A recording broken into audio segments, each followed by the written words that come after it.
Afinal de contas, agora que o Trump entrou no poder, o dólar ele sobe ou ele desce? Então essa talvez seja uma das perguntas mais importantes, mas também mais complexas de se responder, e é o que eu vou falar hoje no podcast.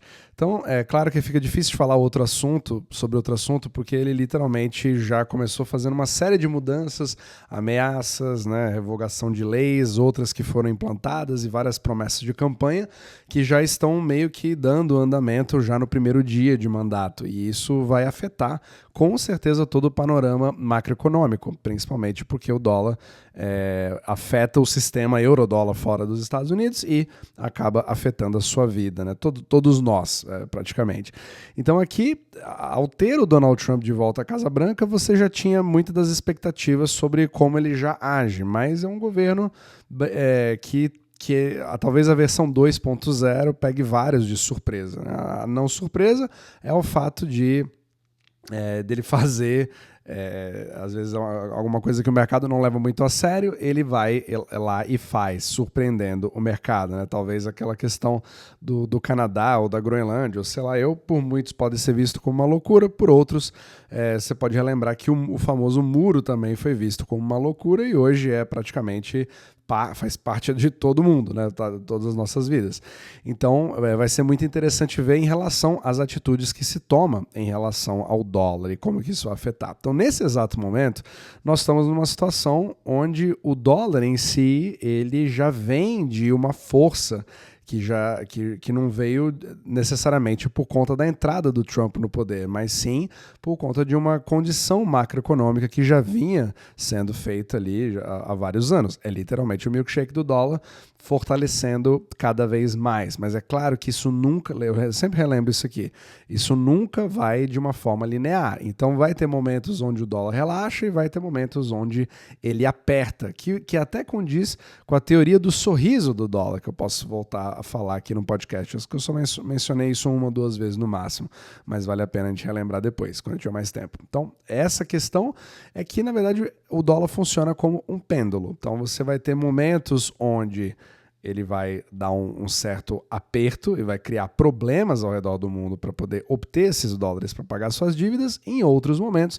você acaba tendo uma liquidez gigantesca e um relaxamento do dólar em relação a outras moedas, dando um certo alívio para os outros países. Esse exato momento que nós estamos, ele está já bem apertado. E ainda por cima, tendo a situação dos juros nos Estados Unidos, isso deixa isso mais apertado ainda. Inclusive, é um dos grandes catalisadores. Afinal de contas, todo mundo acaba vendo os Estados Unidos como um porto seguro e agora talvez isso entre em esteroides pelo fato de você ter a mudança para o Trump. Então, se o capital é a favor disso, ele vai acabar tendo mais motivos ainda para poder ir aos Estados Unidos, aproveitar os juros altos desse exato momento que são proporcionados pelos bonds, você aproveitar também, se proteger contra o fluxo cambial, né, contra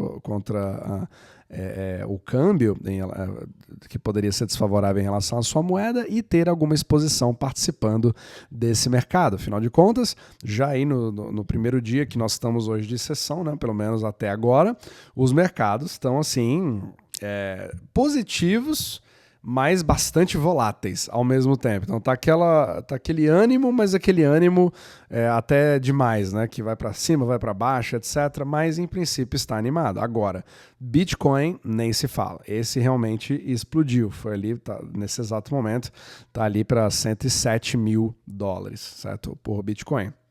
Mais interessante é que o ouro, nesse exato momento, está fazendo um movimento bastante forte, passando dos $2.700 por onça. E o DXY, o nosso famoso DXY, vem ali persistindo, querendo margear os 110, mas ele nesse momento está 108. Né? Então está bastante estável, porém continua alto. E aí fica a questão, o que vai acontecer a partir de agora?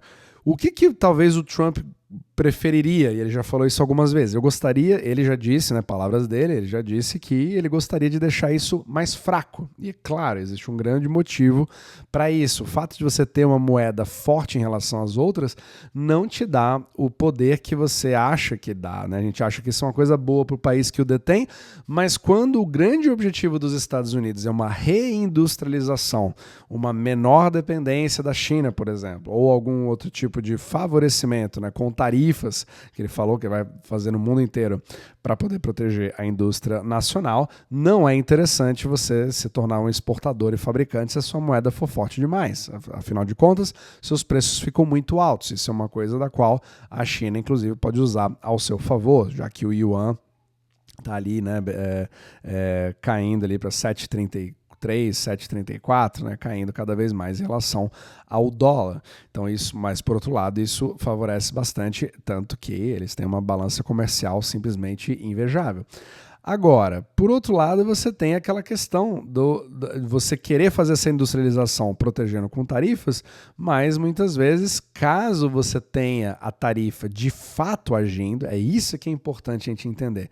Tarifas, né, o Brent Johnson ele fala muito isso, baseado no que ele mesmo aprendeu com o Michael Avery, do Rabobank. Isso foi, acho que uma das coisas que eu mais aprendi com ele, inclusive, ele é especialista nessa parte, é o fato de que da gente assumir automaticamente que tarifas vai ser simplesmente um imposto de importação colocado num determinado produto, ou que ele vai agir imediatamente, ou que isso automaticamente vai ser um tiro no pé ou uma coisa ruim para os Estados Unidos.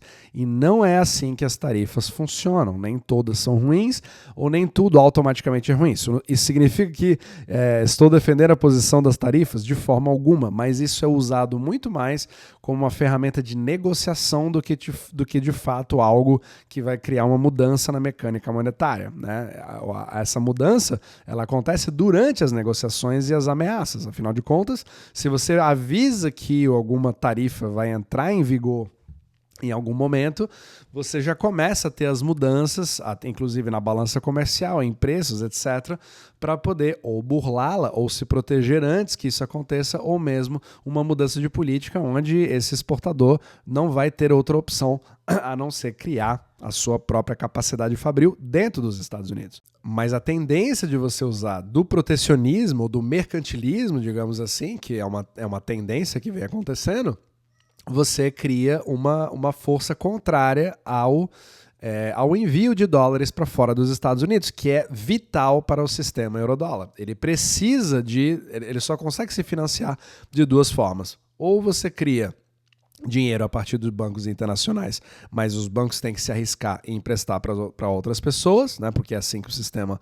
se mantém vivo, ele necessita crescer baseado em empréstimos, ou você tem um déficit na balança comercial americana financiando todo o resto do mundo, porque é literalmente o grande problema do país que tem hoje a moeda de reserva global. Então você precisa rodar esse tipo de déficit para poder suportar o sistema fora dos Estados Unidos, que não consegue, entre aspas, produzir os seus próprios dólares ou obtê-los de forma fácil, do jeito que os Estados Unidos conseguem, justamente por essa vantagem que só os Estados Unidos têm. E aí, se você não manda o suficiente para fora, você cria novamente uma falta de dólares, e se os bancos estiverem desconfiados, eles também não vão emprestar. É aí que você cria problemas no sistema eurodólar, é aí que o DXY começa a explodir, vai para cima, e é aí que você vê mais uma vez o milkshake do dólar agindo, né? Então, lembrando daquela analogia que eu falo em relação à bola de vôlei. A bola de vôlei, que se você tentar colocar ela embaixo d'água numa piscina, você vai ver a força do empuxo que ela faz para cima. É literalmente assim que o dólar se comporta. Então, quando você consegue ter medidas para deixar essa bola mais para baixo, você está empurrando para baixo, mas isso é uma coisa temporária, porque essa bola sempre vai ter a tendência a querer crescer. Então é mais ou menos assim que dá para você imaginar um pouco do DXY em relação a força do dólar para o futuro. Então a macro tendência é essa, mas você sempre tem aquelas forças que empurram aquela bola de vôlei para baixo. Então essa que vai ser a grande jogada. quais vão ser as contra-reações baseadas a essas mais de 200 esses 200 atos presidenciais que já foram assinados já no primeiro dia, e muitos deles envolvendo tarifas, etc. Essa contra-resposta vai começar a definir as forças que vão começar a agir agora a partir desse momento, né, de uma era Trump começando nos Estados Unidos, para aí sim nós podemos ver para poder responder essa pergunta, né? Nunca é uma coisa simples, então não acredite em nenhum tipo de fonte que vai falar, não, automaticamente o fato do Trump entrar vai fazer o dólar se fortalecer porque vai ter um monte de tarifas e vai menos dólares para fora, ou o contrário, porque agora os Estados Unidos vão ser a fábrica do mundo, eles vão começar a exportar, né? Na verdade, isso vai fazer até o efeito contrário, digamos assim.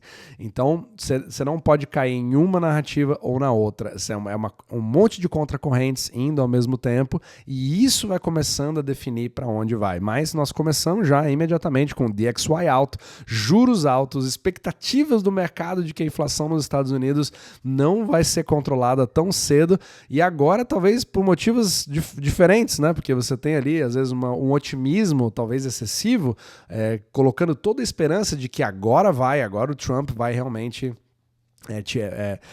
fazer o soft landing acontecer, porque vai estimular, vai criar empregos, vai resolver todos os problemas como se fosse um passe de mágica, mas as coisas não funcionam bem assim. Então temos problemas fundamentais na economia americana, temos uma série de incertezas em relação às reações sobre as ações que já foram tomadas a partir de agora. Então literalmente as ondas foram criadas na água da liquidez mundial. Agora resta você saber qual direção vai ter as ondas mais fortes, né? As ondas mais fortes em relação às outras.